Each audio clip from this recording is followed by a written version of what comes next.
గత ప్రభుత్వం గ్రాఫిక్స్ తో కాలం గడిపి రాష్ట్ర అభివృద్ధిని పట్టించుకోలేదు. వైఎస్ జగన్ అధికారంలోకి వచ్చినప్పటి నుంచి తీర ప్రాంత అభివృద్ధిపై ప్రత్యేక శ్రద్ధ పెట్టారు. ఒకవైపు కొత్తగా 4 పోర్టులు నిర్మాణమవుతున్నాయి. మరోవైపు మత్స్యకారుల కోసం ఫిషింగ్ హార్బర్స్, ఫిష్ ల్యాండ్ సెంటర్లు వేగంగా అభివృద్ధి చెందుతున్నాయి. ఏ రాష్ట్రమైనా పారిశ్రామికంగా ప్రగతి సాధించాలంటే అక్కడ ఓడరేవుల అవసరం ఎంతో ఉంటుంది.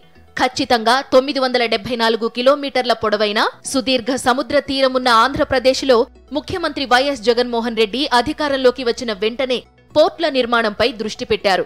స్వాతంత్ర్యం వచ్చినప్పటి నుండి రాష్ట్రంలో ఏ ముఖ్యమంత్రి చేపట్టనన్ని పోర్ట్ల నిర్మాణానికి శ్రీకారం చుట్టి సీఎం వైఎస్ జగన్ సరికొత్త రికార్డు సృష్టించారు. గత చంద్రబాబు ప్రభుత్వ హయాంలో ఒక్క పోర్టుకు కూడా తట్టెడు మట్టి కూడా తవ్వలేదు. కానీ వైఎస్ జగన్ ప్రభుత్వం రాష్ట్రానికి ఉన్న సుదీర్ఘ సముద్ర తీరాన్ని ప్రధాన ఆదాయ వనరుగా మార్చుకుంటూ పలు కీలక ప్రాజెక్టులను చేపట్టింది. ప్రతి 50 కిలోమీటర్లకు ఒక్క పోర్టు లేదా ఫిషింగ్ హార్బర్ను రాష్ట్ర ప్రభుత్వం నిర్మిస్తోంది. దేశంలో ఎక్కడా లేని విధంగా ఒకేసారి 4 పోర్ట్లతో పాటు 10 ఫిషింగ్ హార్బర్లు, 6 ఫిష్ ల్యాండ్ సెంటర్ల నిర్మాణాన్ని చేపట్టారు. వీటి కోసం సుమారు 20,000 కోట్లు వ్యయం చేస్తున్నారు. వీటిలో రామాయపట్నం, మచిలీపట్నం, మూలపేట పోర్ట్లను రాష్ట్ర ప్రభుత్వం నిర్మిస్తుండగా కాకినాడ సెజ్లో గేట్వే పోర్ట్ను పీపీపీ విధానంలో అభివృద్ధి చేస్తున్నారు. ఇందులో రామాయపట్నం పోర్టు పనులు దాదాపు పూర్తి కావచ్చాయి. 20,000 కోట్లు. ఇందులో రామాయపట్నం పోర్ట్ అయితే నిర్మాణం ఆల్మోస్ట్ పూర్తి గావించుకొని వచ్చే సంవత్సరం మొదటి త్రైమాసికంలోనే అంటే జనవరి, ఫిబ్రవరి నెలలోనే మొదటి షిప్ని మేము తీసుకురావడానికి సిద్ధంగా ఉన్నాం. అందుకు ప్రయత్నాలు చేస్తూ ఉన్నాయి. మిగిలిన పోర్టులన్నీ కూడా శరవేగంగా నిర్మాణం జరుగుతూ ఉంది. నేను 2 డేస్ బ్యాకే మూలపేట పోర్ట్కి నేను విజిట్కి వెళ్ళడం జరిగింది. బ్రహ్మాండంగా వర్కులు నడుస్తూ ఉన్నాయి. ఆల్మోస్ట్ సౌత్ బ్రేక్ వాటర్స్ 50% పూర్తి అయిపోయింది. నార్త్ బ్రేక్ వాటర్స్ అయితే 100% కంప్లీట్ అయిపోయింది. అలాగే బెర్తల నిర్మాణం కూడా జరుగుతూ ఉంది. ఇది ఎందుచేతనంటే ఒక్కొక్క రాష్ట్రానికి ఒక్కొక్క బలం ఉంటుంది. ఒక బెంగళూరుని తీసుకుంటే ఐటీ హబ్గా అది ప్రపంచంలోనే ప్రఖ్యాతిగాంచింది. అలాగే ఒక హైదరాబాద్ని తీసుకుంటే ఒక ఫార్మా రంగంలో కానీ, ఒక ఐటీ రంగంలో కానీ, లేదంటే ఒక నిర్మాణ రంగంలో కానీ ముందుకెళ్తుంది. విభజిత ఆంధ్రప్రదేశ్కి దక్కిన ఏకైక వరం ప్రకృతి పరంగా వచ్చింది ఏదైనా ఉందంటే అది మన తీర ప్రాంతం మాత్రమే. 3,800 కోట్ల ఖర్చుతో జువ్వలదిన్నె, నిజాంపట్నం, మచిలీపట్నం, ఉప్పాడ, మంచినీళ్లపేట, బుడగట్లపాలెం, పూడిమడక, ఓడరేవు, బియ్యపు తిప్పల వద్ద మినీ పోర్ట్ల స్థాయిలో ఫిషింగ్ హార్బర్లను నిర్మిస్తున్నారు.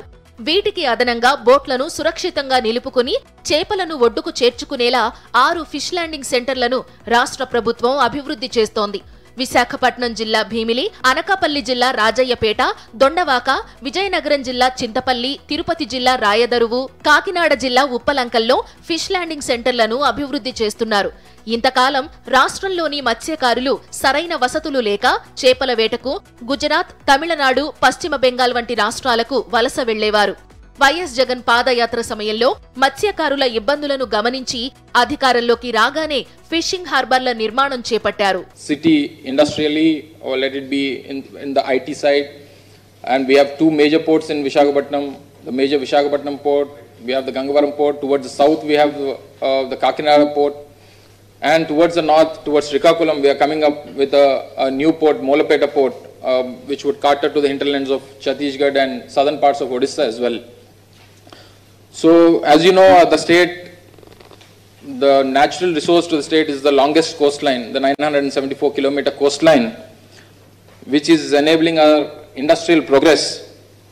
Let it be the major industries, let it be the MSME sector, let it be the aqua sector, as we have just mentioned, let it be the food processing sector. See, as you all know, we are an agrarian state. 35% of our GSDP comes from the agriculture, and almost 26% from the industrial side. We have a bit less of the service sector. From the MSME, our Honorable Chief Minister is always looking at the MSME sector to handhold the MSME sector. తొలి దశలో Juvvaladinne, Nizampatnam, Machilipatnam, Uppada fishing హార్బర్లు త్వరలో ప్రారంభానికి సిద్ధం కానున్నాయి. Fishing హార్బర్ల ద్వారా రాష్ట్రంలోని 60,000 మత్స్యకార కుటుంబాలు ప్రయోజనం పొందనున్నాయి. 12,000కు పైగా భారీ బోట్లు సురక్షితంగా నిలుపుకునే అవకాశాన్ని ప్రభుత్వం కల్పిస్తోంది. ఎగుమతులను ప్రోత్సహించే విధంగా తీర ప్రాంత అభివృద్ధిపై రాష్ట్ర ప్రభుత్వం తీసుకుంటున్న చర్యలను నీతి ఆయోగ్ కూడా ప్రశంసించింది. 2022 సంవత్సరానికి నీతి ఆయోగ్ ప్రకటించిన ఎగుమతి సన్నద్ధత రాష్ట్రాల్లో 59.27 పాయింట్లతో ఏపీ 8వ స్థానంలో నిలిచింది. పోర్ట్లను ఆధారంగా చేసుకుని చుట్టుపక్కల పారిశ్రామిక ప్రగతిని సాధించేందుకు రాష్ట్ర ప్రభుత్వం ప్రణాళికలు రూపొందిస్తోంది. కేవలం పోర్ట్లను నిర్మించడమే కాకుండా పోర్టు ఆధారిత పారిశ్రామిక ప్రగతిపై దృష్టి సారించాల్సిందిగా ముఖ్యమంత్రి వైఎస్ జగన్మోహన్ రెడ్డి అధికారులను ఆదేశించారు. కొత్తగా నిర్మిస్తున్న రామాయపట్నం, మచిలీపట్నం, మూలపేట పోర్టుల వద్ద భారీ పారిశ్రామిక పార్కుల నిర్మాణానికి సంబంధించి 3 IAS అధికారులతో కమిటీని వేశారు. ఇందులో భాగంగా తొలుత అందుబాటులోకి వస్తున్న రామాయపట్నం పోర్టుకు సమీపంలో సుమారు 8,000 ఎకరాల విస్తీర్ణంలో పారిశ్రామిక పార్కుతో పాటు తెట్టు వద్ద కార్గో ఎయిర్పోర్ట్ను అభివృద్ధి చేస్తున్నారు. తొలి దశలో 4,850 ఎకరాల్లో పారిశ్రామిక పార్కు అభివృద్ధి చేయనుండగా దీనికోసం గుడ్లూరు మండలం చేవూరులో 1,312.58 ఎకరాలు, రావూరు గ్రామంలో 951.77 ఎకరాల భూసేకరణకు సంబంధించి నెల్లూరు జిల్లా కలెక్టర్ తాజాగా నోటిఫికేషన్ జారీ చేశారు. అదేవిధంగా ఫిషింగ్ హార్బర్ల సమీపంలో ఫుడ్ ప్రాసెసింగ్ యూనిట్లను కూడా ప్రభుత్వం ఏర్పాటు చేస్తోంది. పోర్ట్లే కాదు, సీఎం గారు ఆలోచన విధానం ఎంత దూరదృష్టితో ఉంటుందంటే ప్రతి పోర్ట్ని అనుకొని ఒక 5,000 ఎకరాలు తీసుకొని దాన్ని పారిశ్రామిక పార్క్గా అభివృద్ధి పరిచి ఈ రాష్ట్రంలో నిరుద్యోగాన్ని నిర్మూలించడం కోసం, రాష్ట్రానికి ఆదాయాన్ని సృష్టించడం కోసం ఆయన అనేక రకాలైన ప్రయత్నాలు చేస్తూ ఉన్నారు. అనేక రకాలైన మాకు డైరెక్షన్స్ ఇస్తూ ఉన్నారు. ఫిషింగ్ హార్బర్లు అంటే అదేదో ఫిషింగ్ కోసం కాదు, మినీ హార్బర్స్, మినీ పోర్ట్స్ భవిష్యత్తు అవసరాల కోసం కానీ, లేదంటే తీర ప్రాంతంలో ఉన్న 60,000 కుటుంబాల మత్స్యకార సోదరుల కోసం కానీ వాళ్ళు వలసలు పోకుండా, గతంలో తీర ప్రాంతంలో మనందరికీ తెలిసి ఇచ్చాపురం నుంచి తడి వరకు ఉన్న తీర ప్రాంతంలో ఉన్న మత్స్యకారులందరూ కూడా ఇటు గుజరాత్, మహారాష్ట్ర, వెస్ట్ బెంగాల్ అటు చోటకి వలసపోవడం, అక్కడ అనివార్య పరిస్థితులు సముద్రాల్లో కానీ ఇరుక్కుపోవడం, జైలుకి వెళ్ళడం మనం చూసాం. అటువంటి పరిస్థితి మన సోదరులకు రాకూడదనే ఉద్దేశంతో దాదాపుగా 10 ఫిషింగ్ హార్బర్లని ఆయన నిర్మిస్తా ఉన్నారు. దేశవ్యాప్తంగా జరుగుతున్న ఎగుమతుల్లో 10% వాటాను చేజిక్కించుకోవాలని ముఖ్యమంత్రి వైఎస్ జగన్మోహన్ రెడ్డి అధికారులకు లక్ష్యాన్ని నిర్దేశించారు. 2030 నాటికి 10% మార్కెట్ వాటాతో టాప్ 3 రాష్ట్రాల్లో ఒకటిగా నిలవాలన్న లక్ష్యానికి అనుగుణంగా పలు కీలక చర్యలు తీసుకుంటున్నారు. వాణిజ్య ఎగుమతుల్లో ఆంధ్రప్రదేశ్ రాష్ట్రం మరోసారి సత్తా చాటింది. వర్తమాన ఆర్థిక సంవత్సరం తొలి 6 నెలల కాలంలో దేశవ్యాప్తంగా వాణిజ్య ఎగుమతులు తగ్గినా రాష్ట్ర ఎగుమతుల్లో 2.77% వృద్ధి నమోదైంది. అంతకుముందు ఆర్థిక సంవత్సరంతో పోలిస్తే ఈ ఏడాది 6 నెలల కాలంలో రాష్ట్ర ఎగుమతుల విలువ 82,732 కోట్ల నుంచి 85,021 కోట్లకు పెరిగాయి. ఇదే సమయంలో దేశవ్యాప్తంగా ఎగుమతుల విలువ 18,17,640.99 కోట్ల నుంచి 17,42,429.99 కోట్లకు పడిపోయాయి. 2022-23 ఆర్థిక సంవత్సరంలో రాష్ట్రంలో 1,59,368.02 కోట్ల విలువైన ఎగుమతులు చేసి దేశంలో 6వ స్థానంలో నిలవగా ఈ ఏడాది మొదటి 6 నెలల కాలానికి రాష్ట్ర వాటాను పెంచుకుని 5వ స్థానానికి ఎగబాకింది. ఆంధ్రప్రదేశ్లోని 13 ఉమ్మడి జిల్లాలు పారిశ్రామికంగా ముందడుగు వేస్తున్నాయి. పోర్టులు, పరిశ్రమలతో తీర ప్రాంతాలు కళకళలాడుతున్నాయి. గ్రీన్ ఎనర్జీ విషయంలో ఏపీ రాష్ట్రం అందరికీ ఆదర్శంగా నిలుస్తోంది. ఫార్మా రంగం మొదలుకుని గ్రీన్ ఎనర్జీ వరకు అన్ని రకాల పరిశ్రమలు ఆంధ్ర రాష్ట్రంలో అడుగు పెడుతున్నాయి. విశాఖలో జరిగిన గ్లోబల్ ఇన్వెస్టర్ సమ్మిట్ ఇందుకు ఉదాహరణగా చెప్పవచ్చు. పారిశ్రామికవేత్తలంతా ఏపీ ముఖ్యమంత్రి వైఎస్ జగన్ నిబద్ధతను ప్రశంసిస్తున్నారు. రాష్ట్రంలో నెలకొల్పుతున్న భారీ పరిశ్రమలను ముఖ్యమంత్రి వైఎస్ జగన్ స్వయంగా ప్రారంభిస్తున్నారు. జపాన్కు చెందిన ప్రముఖ టైర్ల తయారీ సంస్థ యకహోమా గ్రూప్ అనకాపల్లి జిల్లా అచ్యుతాపురం సెజ్లో ఏర్పాటు చేసిన అలయన్స్ టైర్స్ కంపెనీని సీఎం వైఎస్ జగన్ ప్రారంభించారు. తొలి దశలో 1,384 కోట్లతో హాఫ్ హైవే టైర్ల తయారీ యూనిట్ను ఈ సంస్థ ఏర్పాటు చేసింది. ఇక్కడ తయారైన టైర్లను 120కి పైగా దేశాలకు ఎగుమతి చేస్తున్నారు. ఈ పరిశ్రమ ద్వారా సుమారు 2,000 మందికి ప్రత్యక్ష ఉపాధి లభిస్తోంది. 2007లో 7 లక్షల టైర్ల ఉత్పత్తి సామర్థ్యంతో భారత్లోకి అడుగుపెట్టిన యకహోమా సంస్థ తన 3వ యూనిట్ను విశాఖ సమీపంలోని అచ్యుతాపురం సెజ్లో ఏర్పాటు చేసింది. తొలి దశలో హాఫ్ హైవే టైర్లను తయారు చేస్తున్న యకహోమా 2వ దశలో ప్యాసింజర్ల కార్ టైర్ల తయారీ యూనిట్ను ఏడాదికి 17 లక్షల టైర్ల తయారీ సామర్థ్యంతో ఏర్పాటు చేస్తోంది. ఇప్పటికే పనులు ప్రారంభం కాగా 2024 చివరి నాటికి ఉత్పత్తి ప్రారంభించాలని లక్ష్యంగా పెట్టుకుంది. ఇలా ఏపీలో పారిశ్రామికాభివృద్ధి పరుగులు పెడుతోందని ఆర్థిక నిపుణులు ప్రశంసిస్తున్నారు. ఓబరాయ్ స్టార్ హోటల్స్ వచ్చాయి. విశాఖపట్నంలో 2,500 కోట్లు పెట్టి అతిపెద్ద టైర్ మ్యానుఫ్యాక్చరింగ్ కంపెనీ యోకోహామా స్థాపించడం జరిగింది. ఈ కంపెనీకి 5,000 మంది ఉద్యోగాలు వచ్చాయి.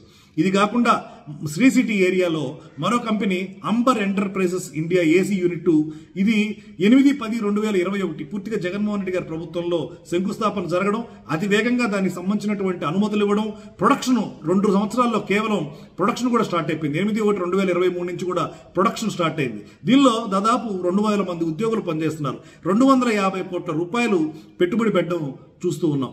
ఇలా ఏ రకంగా చూసినా కూడా ప్రభుత్వం అనేది ఇటు ఇన్ఫ్రాస్ట్రక్చర్ మీద పెట్టుబడులు పెట్టడంలో కానివ్వండి, అటు కంపెనీలు తీసుకురావడంలో కానివ్వండి పూర్తిగా సక్సెస్ అయింది. అయితే దీనికి సంబంధించి ఎలాంటి ఆర్భాటాలు లేవు, ఎక్కడ కూడా గ్రాఫిక్స్, దానికి సంబంధించిన పబ్లిసిటీ, దాని మీద ఖర్చు లేకపోవడంతో దీని గురించి పెద్దగా ప్రజలకి పూర్తిగా చేరట్లేదనే చెప్పాలి. ఆదిత్య బిర్లా గ్రూప్ తూర్పు గోదావరి జిల్లా బలభద్రపురంలో సుమారు 2,700 కోట్లతో ఏర్పాటు చేసిన కాస్టిక్ సోడా తయారీ యూనిట్ ను ముఖ్యమంత్రి వైఎస్ జగన్మోహన్ రెడ్డి ప్రారంభించారు. బిర్లా గ్రూప్ చైర్మన్ కుమారమంగళం బిర్లా ఈ కార్యక్రమంలో పాల్గొన్నారు. ఏటా 1,50,000 టన్నుల కాస్టిక్ సోడా తయారీ యూనిట్ ను గ్రాసిమ్ సంస్థ ఏర్పాటు చేసింది. ఈ యూనిట్ ద్వారా ప్రత్యక్షంగా పరోక్షంగా 3,000 మందికి ఉపాధి లభిస్తోంది. అంతకుముందు బిర్లా గ్రూప్ వైఎస్ఆర్ జిల్లాలో గార్మెంట్ యూనిట్ ను ఏర్పాటు చేసింది. గ్రీన్ ఎనర్జీ విభాగంలో ఏపీ ప్రభుత్వం ప్రపంచానికే ఆదర్శంగా నిలుస్తోందని ఆర్థిక నిపుణులు చెబుతున్నారు. చెప్పుకోవాలంటే ఎన్టీపీసీ దాదాపు 1,00,000 కోట్ల రూపాయలకు సంబంధించిన ఎంఓయూ చేసుకుంది. దాంట్లో 60,000 కోట్లకు సంబంధించిన works ground breaking ceremony next 1.5 మంత్లో జరుగుతుండొచ్చు అనుకుంటా. అది పర్టికులర్ అది ఎట్లా ఇంపార్టెంట్ అంటే గ్రీన్ ఎనర్జీ ప్రాజెక్టుకి సంబంధించిన ఇనిషియేటివ్స్ అవి సస్టైనబిలిటీ యాంగిల్లో ఇండస్ట్రియల్ గ్రోత్కి, ఫ్యూచర్ ఇన్వెస్ట్మెంట్స్కి సహకరించే ఇన్వెస్ట్మెంట్ అది. ఏసీ తయారీ హబ్ గా ఆంధ్రప్రదేశ్ వేగంగా ఎదుగుతోంది. ముఖ్యంగా దక్షిణాది రాష్ట్రాల అవసరాలను తీర్చడానికి ఏసీ తయారీ యూనిట్లు తిరుపతి జిల్లా శ్రీ సిటీకి క్యూ కడుతున్నాయి. కోవిడ్ తర్వాత 6 అంతర్జాతీయ ఏసీ, వాటి విడిభాగాల తయారీ యూనిట్లు శ్రీ సిటీలో భారీ పెట్టుబడులు పెట్టాయి. బ్లూ స్టార్, డైకిన్ వంటి బ్రాండ్లతో పాటు దేశంలోని 20కి పైగా బ్రాండ్లకు సరఫరా చేసే విడిభాగాల తయారీ యూనిట్లు తమ పెట్టుబడులకు రాష్ట్రాన్ని వేదికగా ఎంచుకున్నాయి. వీటి ద్వారా 3,755 కోట్లు రాష్ట్రానికి రానుండగా 9,700 మందికి ఉపాధి కల్పించనున్నాయి. ఇప్పటికే పానాసోనిక్, యాంకర్, బ్లూ స్టార్, డైకిన్లు సంస్థ కార్యకలాపాలు ప్రారంభం కాగా మిగిలిన సంస్థలకు సంబంధించి నిర్మాణ పనులు వేగంగా జరుగుతున్నాయి. కోవిడ్ తర్వాత కేంద్ర ప్రభుత్వం ఆత్మనిర్భర భారత్లో భాగంగా దేశీయ తయారీ రంగాన్ని ప్రోత్సహించడానికి ప్రత్యేక ప్రోత్సాహకాల స్కీమ్ను ప్రకటించడంతో ఆ పథకం కింద పలు ఏసీ తయారీ సంస్థలు పెట్టుబడులకు ఆంధ్రప్రదేశ్ రాష్ట్రాన్ని ఎంచుకున్నాయి. జగన్మోహన్ రెడ్డి గారి ప్రభుత్వం హయాంలో ఏమేమి వచ్చాయి, ఏమేమి పెట్టుబడులు వచ్చాయని మనం ఒకసారి గమనించి చూస్తే, తెలుగుదేశం ప్రభుత్వం హయాంలో ఒక 7,000 కోట్ల రూపాయలతో ఒక్క కియా వస్తే వాళ్ళు ఎంత హంగామా చేశారో మనకు తెలుసు. అదే జగన్మోహన్ రెడ్డి గారి 3 సంవత్సరాల పీరియడ్లో వస్తే, అంటే 2 సంవత్సరాలు కరోనా తీస్తే ఇంకో 3 సంవత్సరాల పీరియడ్లో వస్తే ప్రభుత్వం 30,000 కోట్ల పెట్టుబడితో ఈరోజు 4 పోర్టులు ఈరోజు ఆంధ్రప్రదేశ్లో రెడీ అవుతున్నాయి. అంటే 4 కియా కంపెనీలతో సమానం పెట్టుబడి, 4 కియా కంపెనీలు తీసుకొచ్చినట్లు. ఇంకోటి ఏంటంటే, ఒక్క పోర్ట్ కనుక వచ్చినట్టయితే ఆ ఏరియా డెవలప్మెంట్ ఎలా ఉంటుందనేది, ఎవరైనా పోర్ట్ ఉన్నటువంటి ప్రాంతాలు, అటు కృష్ణపట్నం కానివ్వండి, ఇటు చెన్నై సమీపంలో ఎన్నూరు పోర్ట్ వచ్చిన తర్వాత అక్కడ ఎంత అభివృద్ధి జరిగింది, ఇవన్నీ ఎన్ని ఫ్యాక్టరీలు వస్తాయి, దానికి సంబంధించినటువంటి స్టాక్ యార్డులు కానివ్వండి, కంటైనర్ యార్డులు కానివ్వండి, ఎంత బిజినెస్ జరుగుతుంది, దాంతో ఎన్ని ఉద్యోగాలు కల్పన అవుతాయి, వీటి మీద ఉన్న అవగాహన ఉన్న వాళ్ళు ఎవరైనా సరే ఈ 4 పోర్టులతో ఈ రాష్ట్రంకి వచ్చే దశాబ్ద కాలంలో ఎంత అభివృద్ధి చెందుతుంది అనేది క్లియర్గా అర్థమవుతుంది. వైఎస్ఆర్ జిల్లా కొప్పత్తిలో వైఎస్ఆర్ ఎలక్ట్రానిక్ మ్యానుఫ్యాక్చరింగ్ క్లస్టర్లో ఏఐఎల్ డిక్సన్ కంపెనీ వాణిజ్య ఉత్పత్తిని ప్రారంభించింది. 127 కోట్లతో భద్రత కోసం వినియోగించే సీసీటీవీ, ఐపీ కెమెరాలు, డిజిటల్ వీడియో రికార్డుల తయారీ యూనిట్ను ఏర్పాటు చేసింది. ఇందులో సిపి ప్లస్ బ్రాండ్ పేరున్న సీసీ కెమెరాలను ఉత్పత్తి చేయనుంది. అత్యాధునిక టెక్నాలజీతో artificial intelligence, intelligent network solutions, vertical surveillance కెమెరాలను తయారు చేస్తుంది. ఆదిత్య ఇన్ఫోటెక్ తో కలిసి డిక్సన్ టెక్నాలజీస్ ఏర్పాటు చేసిన ఈ యూనిట్ ద్వారా 1,800 మందికి ఉపాధి లభించనుంది. ఈ యూనిట్ ను గతేడాది జులైలో ముఖ్యమంత్రి వైఎస్ జగన్మోహన్ రెడ్డి ప్రారంభించారు. ప్రముఖ మల్టీనేషనల్ కంపెనీ ఐటీసీ ఏపీలో భారీ స్థాయిలో విస్తరిస్తోంది. 140 కోట్లతో వెల్కమ్ పేరుతో గుంటూరులో 5 స్టార్ హోటల్ ను, 200 కోట్లతో అభివృద్ధి చేసిన గ్లోబల్ స్పైసెస్ పార్క్లను ప్రారంభించింది. పల్నాడు జిల్లా యడ్లపాడు సమీపంలో సుగంధ ద్రవ్యాలను ప్రాసెస్ చేసి ఎగుమతి చేసే విధంగా గ్లోబల్ స్పైసెస్ పార్కును అభివృద్ధి చేసింది. మిర్చితో పాటు పసుపు, అల్లం, ధనియాలు, యాలకులు తదితర సుగంధ ద్రవ్యాలను ప్రాసెస్ చేసి ఎగుమతి చేయనుంది. సుమారు 20,000 టన్నుల వార్షిక ఉత్పత్తి సామర్థ్యం కలిగిన ఈ గ్లోబల్ స్పైసెస్ గత ఏడాది ప్రారంభమైంది. మొత్తం మీద ఆంధ్రప్రదేశ్ రాష్ట్రం సీఎం వైఎస్ జగన్ నాయకత్వంలో పారిశ్రామికంగా దూసుకుపోతోంది. కోవిడ్ లాంటి సంక్షోభ పరిస్థితులను అధిగమించి ఆంధ్రప్రదేశ్ పారిశ్రామిక ప్రగతిలో శరవేగంగా దూసుకువెళుతోంది. చంద్రబాబు పాలనలో ఎంఓయూలు, ఫోటోలకు పరిమితమైతే వైఎస్ జగన్ పాలనలో వాస్తవ రూపం దాల్చిన పరిశ్రమలతో లక్షలాది మందికి ఉపాధి లభిస్తోంది. జిఎంఆర్ నుండి జిందాల్ వరకు, అంబానీ నుండి అదానీల వంటి పారిశ్రామికవేత్తలే కాకుండా ప్రధాని మోదీ సైతం వైఎస్ జగన్ నాయకత్వాన్ని ప్రశంసిస్తున్నారు. జాతీయ, అంతర్జాతీయ దిగ్గజ పరిశ్రమలు రాష్ట్రంలో పెట్టుబడులు పెడుతున్నాయి. కొత్త పెట్టుబడులను ఆకర్షించడం, ప్రతిపాదించిన పెట్టుబడులను వాస్తవ రూపంలోకి తీసుకురావడంలో ఆంధ్రప్రదేశ్ రాష్ట్రం దూసుకుపోతోంది. రాష్ట్ర ప్రభుత్వం తీసుకుంటున్న పారిశ్రామిక ప్రోత్సాహక నిర్ణయాలతో రాష్ట్రంలోకి ఎన్నడూ లేని విధంగా టాటాలు, బిర్లాలు, అంబానీ, అదానీ, అర్సెలర్ మిట్టల్, సంఘ్వి, భజాంకా, భంగర్ వంటి పారిశ్రామిక దిగ్గజ సంస్థలు ఇక్కడ పెట్టుబడులు పెడుతున్నాయి. విశాఖపట్నంలో జరిగిన గ్లోబల్ ఇన్వెస్టర్ సమ్మిట్లో 386 పెట్టుబడుల ఒప్పందాల ద్వారా 13.11 లక్షల కోట్ల విలువైన పెట్టుబడులను ఆకర్షించింది. గుజరాత్లో తప్ప దేశంలోని మిగిలిన రాష్ట్రాల్లో జరిగే పెట్టుబడుల సమావేశాలకు ఎప్పుడూ హాజరు కాని రిలయన్స్ అధినేత ముఖేష్ అంబానీ విశాఖ సమ్మిట్కు వచ్చి రాష్ట్రంలో పెట్టుబడులు పెట్టడానికి ఒప్పందం చేసుకున్నారు. ఈ ఒప్పందాలను అమల్లోకి తీసుకురావడం ద్వారా 6 లక్షల మందికి ఉపాధి లభించనుంది. ఇందులో ఇప్పటికే 33 యూనిట్లు ఉత్పత్తులు ప్రారంభించగా మరో 94 ప్రాజెక్టుల పనులు వేగంగా జరుగుతున్నాయి. వీటికి అదనంగా దావోస్ పర్యటనలో మరో 1,26,000 కోట్ల పెట్టుబడుల ఒప్పందాలను రాష్ట్రం కుదుర్చుకుంది. ఇప్పటిదాకా అంతకుముందు ఏ గత ప్రభుత్వము సాధించినటువంటి పెట్టుబడులు ఈరోజు సాధించడం జరిగింది. ఇదే కాకుండా దావోస్కి వెళ్ళి ఎన్నో అగ్రిమెంట్స్ చేసుకున్నారు. అవన్నీ కూడా త్వరలో మనకి ఇక్కడ ల్యాండింగ్ అవుతాయి ప్రాజెక్ట్స్ అన్ని కూడా. సో ఇలా పారిశ్రామికంగా ఈ రాష్ట్రాన్ని అభివృద్ధి పరచడానికి ఉద్యోగ అవకాశాలు, అలాగే పెట్టుబడి అవకాశాలు కల్పించడంలో చిత్తశుద్ధితో ఈ ప్రభుత్వం పనిచేసడానికి ఈ నెంబర్సే మనం ఎక్కువగా కూడా ఉదాహరణగా చెప్పుకోవాలి. 600 కోట్ల పెట్టుబడితో 17 ఎకరాల్లో ఈరోజు రహేజా గ్రూప్ వారు ఇనార్బిట్ మాల్ నిర్మిస్తున్నారు వైజాగ్ నగరంలో. ఇది మన సౌత్ ఇండియాలోకెల్లా అత్యంత పెద్ద మాల్. ఇది కాకుండా చిత్తూరులో అమూల్ డైరీకి దేశంలోని అతిపెద్ద ఐస్ క్రీమ్ తయారీ యూనిట్, అలాగే ఇతర పాల ఉత్పత్తుల తయారీ కోసం 385 కోట్ల రూపాయల పెట్టుబడి పెడుతోంది. అలాగే భోగాపురం ఇంటర్నేషనల్ ఎయిర్పోర్ట్ కి సంబంధించి 4,750 కోట్ల పెట్టుబడి. చిత్తూరులో స్మార్ట్ టీవీ కంపెనీ ఒకటి నిర్మిస్తున్నారు. కేవలం పెట్టుబడి ఒప్పందాలు కుదుర్చుకుని వదిలేయడం కాకుండా వాటిని వేగంగా వాస్తవ రూపంలోకి తీసుకువచ్చే విధంగా ప్రభుత్వం చేయి పట్టి నడిపిస్తోంది. ఇందుకోసం అన్ని అనుమతులు ఒకే చోట లభించే విధంగా వైఎస్ఆర్ AP1 పేరుతో యాప్ను అందుబాటులోకి తీసుకొచ్చింది. అదేవిధంగా సీఎస్ అధ్యక్షతన ప్రతి 15 రోజులకు సమావేశం నిర్వహించి పెట్టుబడుల అమలును సమీక్షించి అధికారులు, జిల్లా కలెక్టర్లకు ఎప్పటికప్పుడు ఆదేశాలు ఇస్తుండటంతో వేగంగా ఉత్పత్తిని మొదలు పెడుతున్నాయి. ఈ 4.5 సంవత్సరాల్లో 130 భారీ, అతి భారీ ప్రాజెక్టులను ప్రారంభించడం ద్వారా దాదాపు 69,000 కోట్ల పెట్టుబడులను వాస్తవ రూపంలోకి తీసుకురావడం జరిగింది. వీటి ద్వారా 86,000 మందికి ఉద్యోగ అవకాశాలను కల్పించడం జరిగింది. కేవలం ఒక ఫోన్ కాల్ దూరంలో మీకు నేను ఉన్నాను అంటూ పారిశ్రామికవేత్తలకు ముఖ్యమంత్రి ఇచ్చిన అభయం రాష్ట్రంపై వారుకున్న నమ్మకాన్ని రెట్టింపు చేసింది. పారిశ్రామికవేత్తలకు రాష్ట్రంపై నమ్మకం పెరగడంతో గత 3 ఏళ్ల నుంచి పూర్తిగా 100% పారిశ్రామికవేత్తల అభిప్రాయాల ఆధారంగా నిర్వహిస్తున్న సులభతర వాణిజ్యం సర్వేలో రాష్ట్రం అగ్రస్థానంలో నిలుస్తోంది. ఇదే విషయాన్ని విశాఖలో జరిగిన గ్లోబల్ ఇన్వెస్టర్ సమ్మిట్లో రిలయన్స్ ఇండస్ట్రీస్ అధినేత ముఖేష్ అంబానీ కూడా ప్రస్తావించి ముఖ్యమంత్రి వైఎస్ జగన్ ను ప్రశంసించారు. Under the determined and far-sighted leadership of our Prime Minister, Shri Narendra Modi, India has now become the fastest growing large economy in the world. Similarly, Andhra Pradesh has grown phenomenally under your visionary and youthful leadership. Be it economic growth or ease of doing business, the state today ranks among the best in India. My warm congratulations to you and all the officials of the government of Andhra Pradesh. There is energy, enthusiasm and ambition among the youth. There is hope, optimism and dynamism among the business community. And there is an all-pervasive confidence that Andhra will emerge as a leading player in New India's growth story. పరిశ్రమలకు అన్ని రకాల మౌలిక వసతులు ఒకే చోట లభించే విధంగా 3 పారిశ్రామిక కారిడార్లను రాష్ట్ర ప్రభుత్వం అభివృద్ధి చేస్తోంది. విశాఖ, చెన్నై బెంగళూరు, హైదరాబాద్ బెంగళూరు కారిడార్లను రాష్ట్ర ప్రభుత్వం అభివృద్ధి చేస్తోంది.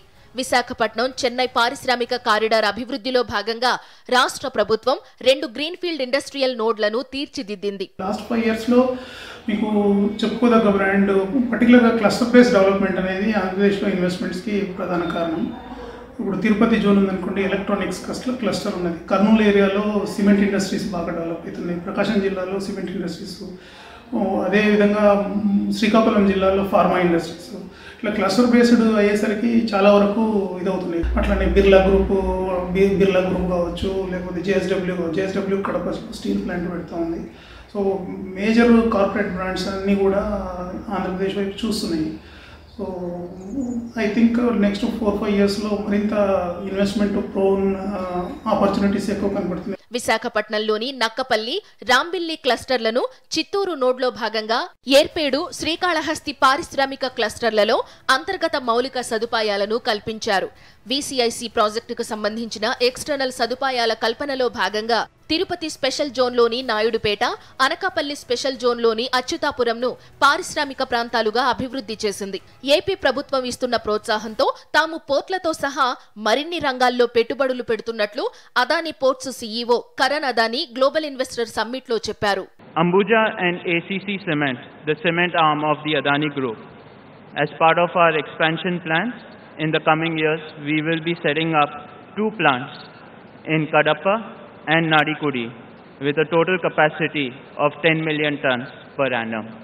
We are also working on developing 400 megawatts of data center in the city of Visakhapatnam.